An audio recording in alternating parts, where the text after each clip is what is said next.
Well, good evening and welcome to Nashville. I'm Alan Jackson. For all of President Trump's success, the two big opponents that he's yet to get on board are Russia and China. But with his Mideast peace deal and 30 countries there for support, he has some very powerful weapons in his toolkit. Well, to deal with the stubborn Putin, the president is arming Ukraine with America's best weapons.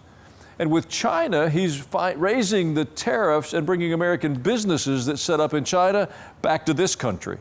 That's in addition to some of those companies moving their production to places better than China and easier to work with, including Vietnam, Cambodia, Thailand, the Philippines, India, and Mexico. $230 billion worth of U.S. business now out of China.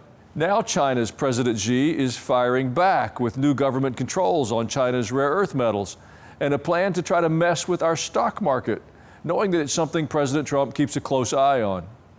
Well, with that, I want to bring back the country's premier China expert, Chang. He's the author of Plan Red, China's project to destroy America. Welcome back, Gordon. Thank you so much, Alan. If President Xi thinks that he's going to push President Trump around, he should listen to what the vice president said about trying to upset America's growth. But we also think that we can have a positive relationship with the People's Republic of China, but not if the Chinese go down this pathway of cutting off the entire world from access to some of the goods that they produce. The fact that the People's Republic of China, the fact that they have so much control over critical supply in the United States of America, that is the definition of a national emergency. Well, President Trump just solved a global emergency in the Mideast. Does Xi know that he and Putin are his next targets? I'm sure Xi Jinping knows that. And I'm sure that he knows that China has been tossed out of the Middle East by one Donald John Trump. So I think the Chinese are looking for revenge. They certainly have been backing Putin in the war in Ukraine from the get-go. China's support is all in, including Chinese soldiers at the front. And President Trump now has got to deal with both of these bad actors. And he's got to impose some costs on them, because I think that that's about the only way that he's going to move this in a better direction. Well, China has been indirectly funding terrorists in the Mideast by purchasing oil from Iran. That, of course, includes Hamas, Hezbollah, and the Houthis. Do you think Xi has any idea that he's now on the wrong side of history? Well, certainly in the Middle East, yeah, I'm sure he knows that. And China has also been not only indirectly financing Iran's attack on Israel, but he's also been supplying weapons to those three terrorist groups that you just mentioned. So China is really all in on this as well, and it's not been doing very well. If you go back 14 months, China looked like it was driving events in the Middle East. July of last year, we had the 14 Palestinian factions go to the Chinese capital and sign the Beijing Declaration. But with President Trump coming into office with that triumphal tour through the three Gulf states in May, it's just changed the dynamic completely. And now the Chinese are out of the Middle East, and the United States is the one determining events. Well, I pointed out in my introduction how much American business has moved to other countries where it's less expensive to operate.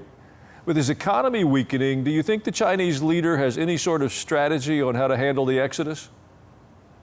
Well, really what he's been doing is been trying to reserve the Chinese market for Chinese enterprises, especially state-owned ones. So I'm sure he doesn't like the foreigners leaving, but it's not really something that emotionally bothers him, because he doesn't really want foreigners in China in the first place. He's had to tolerate them because he's wanted the money and technology, but he really doesn't like them. Now, Xi Jinping, he has a very different, a wrong view of the way that the Chinese should integrate with the world, but that's the way that he is. Well, I have a similar question on the very competitive global fight to build the most effective AI. China is pushing, but for now the U.S. is ahead. History tells us that what they don't have, they steal. So from what you know, does China have the internal talent to win the AI fight right now? They've got the internal talent, but they don't have some of the other things that are critically necessary, which, for instance, are the computer chips. NVIDIA is the reason why the United States is ahead. But right now, China thinks its only real card in the AI race is rare earths. Because to make those NVIDIA chips, you need rare earths. China controls the processing of them. 92% of the world's processing of rare earths occurs in China. So that's basically Xi Jinping's strategy on terms of AI and everything else, is to deny the world what it needs in order for these microchips and for other uses. Well, for all the promise of AI, it's also being used to create a lot of fake news and other disruptive content. China is attacking our infrastructure 24 hours a day. The Wall Street Journal reports that Xi thinks he can take a shot at President Trump by trying to disrupt our stock markets, even though his success is in large part dependent on the success of America. Is that why you said in your book title, it's a project to destroy America? Well, yes. And also the Communist Party believes it is in an existential fight with us. And it's not because of anything that we say or do, Alan, but it's because of who we are. You have an insecure regime in Beijing that's worried about the inspirational impact of America's values and form of governance on the Chinese people. So we will never have amicable relations with China as long as the Communist Party rules it. We've got to come to that realization, because if we don't, we could very much lose our country. You know, I know there's a lot of thought that goes into book titles. When you chose the title, China's Project to Destroy America, I don't think Americans take it that seriously. They may think it's an economic conflict, but I think it really is a threat for the future of our nation. Is that right? Well, absolutely. You know, we view it as, you know, our struggle with China as one for primacy or domination. The Chinese don't view it that way. They view it as a fight for survival. So we need to view it the same way the Chinese do, because we will lose, and we will lose everything if we do not oppose the Chinese with the determination and the sense of urgency that they bring to this fight. Well, Gordon, there's a lot more to discuss. Will you stay with us for another segment? Of course. Thanks so much. You know, we always get a lot of feedback on email when Gordon is on, so now's your chance. You can log on to ajnow.com and send me an email. We'll be right back.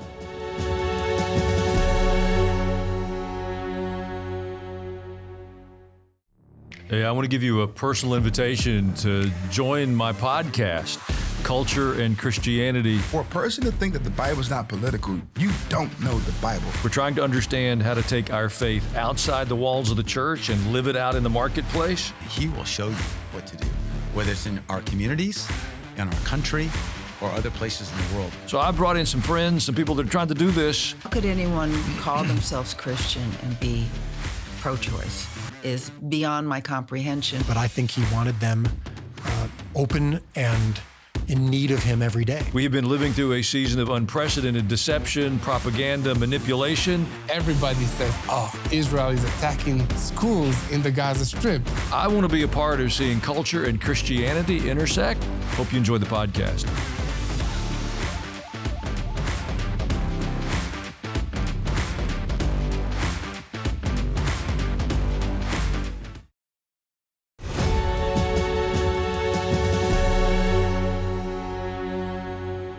We're back now with Gordon Chang. A comprehensive report on China's infiltration of our computer systems showed that they're working to take control of our city water systems, electric and gas companies, and the security systems that we've installed to keep our public utilities safe.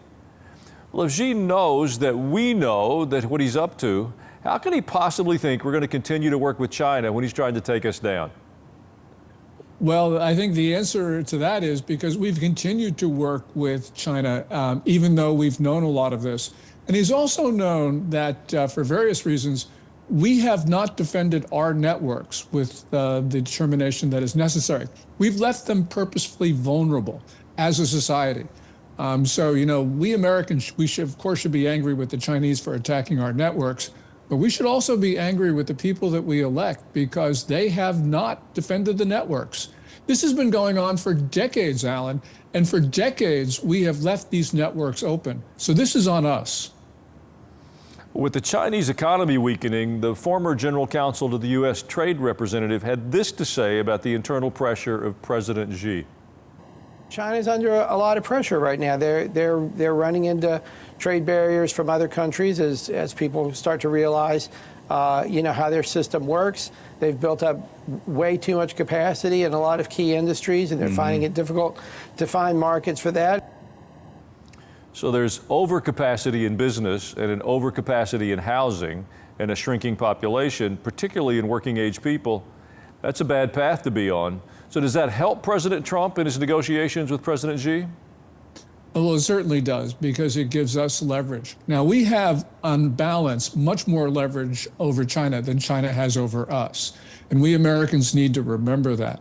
Yeah, the Chinese can withhold things that we need, like rare earths and pharmaceuticals, but we can also withhold things that China needs. But far more important, we are the trade deficit country. Last year, our merchandise trade deficit with China was $295.5 billion. In trade wars, it's the trade surplus countries that get hurt, not the trade deficit ones. So we've got the cards. It's just a question, do we have the political will to play them to defend our society? So far, Xi Jinping has shown much more will than we have. President Trump has given the Chinese off-ramps. They've not taken them. At some point, the White House has got to impose those costs on China if we're going to have a mutually beneficial relationship. You know, it seems to me for quite some time, decades even, this push towards globalism has caused Americans to cultivate an increasingly naive attitude about the nations of the world. We think that if we'll be nice and kind and polite, everybody will be nice and kind and polite to us. That's just not an accurate reflection of the world we live in. What's necessary for Americans to wake up to the global realities? The answer to that, unfortunately, we know. We know about Al-Qaeda. You know, Al-Qaeda, they were talking about killing Americans continually. They actually killed 6 Americans with the bombing of the North Tower of the World Trade Center in 1993, and we did not pay attention. We didn't pay attention, Alan, until 9/11. So we know the answer to that question, and it's an unfortunate one. But you know, this is the way democracies work traditionally. Tocqueville talked about this. We also saw this with Britain and France in the 1930s. Democracies are very slow to react to obvious threats. And unfortunately, that's the reason why democracies get into these enormous wars, because they continue to act without the determination that is necessary until it's too late. You mentioned de Tocqueville, and I've clearly got a bias, but he acknowledged that it was the faith of the American people that enabled this experiment in self-government to work. It seems like we're going to have something of a recultivation or a reemergence of that faith to take our place in the world, aren't we? Yes, and clearly the American people have got to understand the emergency that we're in, because the way the Chinese view this, they're malicious. And as I mentioned, I'd like to have a mutually beneficial relationship with China, just as I would like to have that relationship with every other country in the world. But unfortunately, we've got to remember the lessons that Ronald Reagan taught us about the evil nature of communism. That's a word that we don't like using. We're squeamish about using it. But evil is present. Even if one is not a Christian, one should understand evil is present in this world. And Christians should especially understand it, because that is central to the Bible and the stories that we learned as children in Sunday school. Yeah, evil is not a Christian concept. That's a concept that you see by observing human behavior. There's a lot of young Chinese men who came across our border when President Biden opened the gates. But now the Drug Enforcement Administration is tracking down the fentanyl plants the Chinese built and blowing up the raw drugs coming by boat from Venezuela. Have the Chinese done anything yet to slow their shipments of fentanyl to our shores, or are they just doing a better job of hiding how they get it here? Yeah, they have not slowed it from all that we can tell. Fortunately, the number of fentanyl deaths in the United States declined last year from 2023, but that's not because the Chinese were shipping any less of it. It's because we've taken measures to prevent deaths. But, this is going to continue. And fentanyl is, it's supply driven. It's not demand driven. The Chinese say, well, this is an American problem. Well, no, it's not. This is caused by the abundant supply of fentanyl and other opioids. So we've got to understand that this is a project of the Communist Party to kill Americans. So when we see and hear about people dying from fentanyl, those are not overdoses, Alan. Those are murders. You know, Trump has scheduled a meeting with Putin. Do you think it would be a good thing if he scheduled one with the Chinese premier as well? I think we need to impose costs on China before we talk to them. You know, we always think, well, you know, we talk to China, they will be able to settle things. I think that we need to impose severe costs on China to give them an incentive to deal with us. And unfortunately, because of the way the Communist Party views us, I'm not sure that there's any agreement possible at this point. Well, Gordon Chang, thank you for spending time with us today. It always helps clear up this issue. Well, thank you, Alan. I really appreciate it. And if you want to read more, order his newest book, Plan Red, China's Project to Destroy America. It's available wherever books are sold. In a moment, there is hope, even with the challenges. Stay with us, and I'll be right back.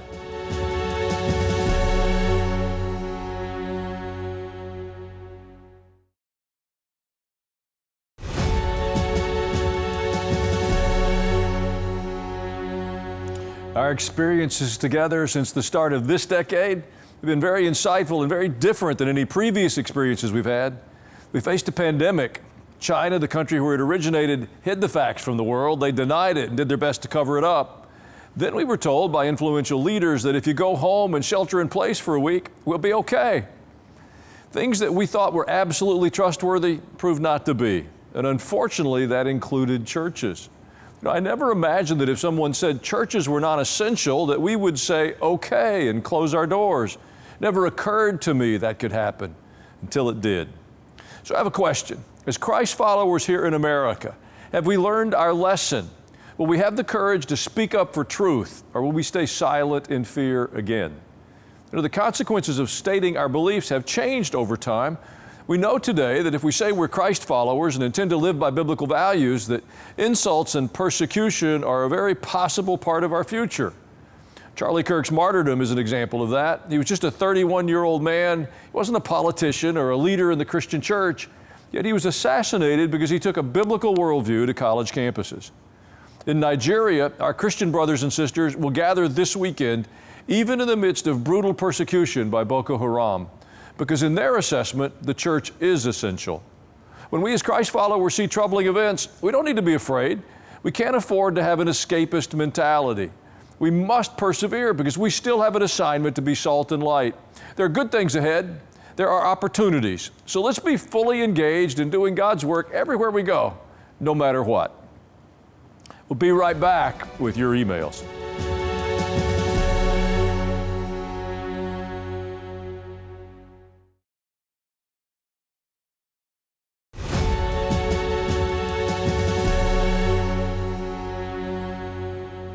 Thank you for taking the time to send your emails. They are always a highlight for us. Mary E. in New Jersey wrote, "Thank you for the Christian perspective on the crucial issues of the day. I watch most every night. I also watch your sermons online." Well, thank you, Mary. My wife says that my sermons are better online because she has a mute button. I don't understand. David from Livermore, California. We watched a podcast where a pastor talked about the Jewish people, why biblically we need to support them. He gave a historical presentation about Israel, Palestine, the Roman Empire. It was very comprehensive. I'd like to share it with my friends. How do I find the podcast? Well, wherever you watch your podcast, you can just search for Culture and Christianity. It should be there that way. It's on YouTube as well. If that doesn't work, pray, but that usually works pretty well. Greg Z. from Spokane Valley said, "Thank you for inviting Yael Eckstein to your recent show. She exemplifies the divine partnership that we as Christians have with His chosen nation of Israel and her people." Yeah, it's been fashionable for a season now to rekindle that anti-Semitism, a hatred for the Jewish people. It's been expressed in some political ways. It's not a healthy place, and I pray the church will find their voice to tell the truth. Greg Z. from Washington wrote, "I especially appreciate your interviewing style, always letting your guests speak their thoughts to conclusion without needless interruptions." Well, Greg, it's not complicated. I've figured out that I learn more when I listen than when I'm talking. Unfortunately, I talk for a living, so I'm trying to become a better listener. I thank you for spending a few minutes with us today. Just a reminder, if you ever miss a live broadcast, you can always go to ajnow.com. There's a full archive there of all the programs You can rewatch them. It's easy to share them with a friend. There's a newsletter there you can sign up for. It'll keep you up to date with all the things we're doing on the program. You know, God is moving in the earth. He's opening doors for the truth to be told. This show is one small example of that. I'm grateful that there are many examples. Don't be filled with despair. Pay attention to what God is doing in the earth. Use your voice. Be an advocate for the truth. Don't be discouraged if the church you attend isn't messaging the way you want them to. Just stay focused on what God is doing. Use the influence God has put in your life. I'm quite confident Jesus, who's the head of the church, He's got this. And if we'll keep saying yes to the Lord, we'll all get to the best possible place. It's an exciting time to serve the Lord. I'm grateful we can do it together.